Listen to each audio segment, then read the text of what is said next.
Garmil Mahagat Kahirlik, and I too would like to call for a suspension in the operation of Irish Water, because what we have seen is the government ignoring their own consultants' reports, PricewaterhouseCoopers, who told them not to establish it the way they established it. Now they're giving out about the fact that it's not working, even though they were told it wouldn't work in the first place. But I don't know why they're crying, because in 2009, the Fine Gael policy was to establish Irish Water. So you're at this a long time, but what you have seen last week was borrowing money to buy votes and win an election.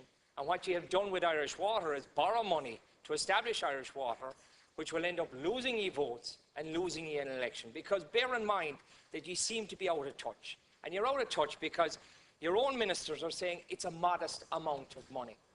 A modest amount of money is what people will be charged. When you're getting charged over 180 euros for a call out for the first hour to plug a leak, when you're getting charged hundreds of euros annually, that's not modest money for people who are struggling and who, in many cases in this country, only have 10 euros at the end of the month in discretionary spending. That's not modest money by any standards. And you are squeezing the middle, and you keep on squeezing those who, in Middle Ireland, those who are struggling with families, those who are struggling with mortgages, and now are going to be struggling with water bills.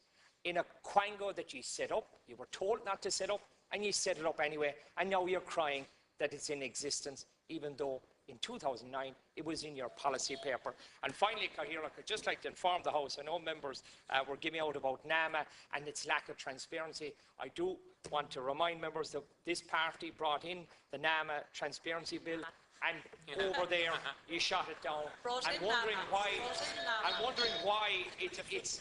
why NAM isn't transparent when you didn't want to put in a measure that would make it transparent, that would ensure that anything was for sale was put on a website and that would be available for all to see. Is a bit like crying over Irish Water. And finally, just for here,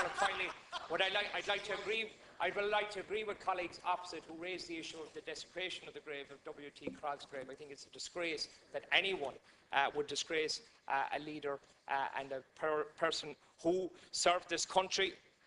Although we would disagree with a lot of what had happened in the past, we would agree with colleagues opposite. The desecration of his grave was completely, absolutely a disgrace. Thank you.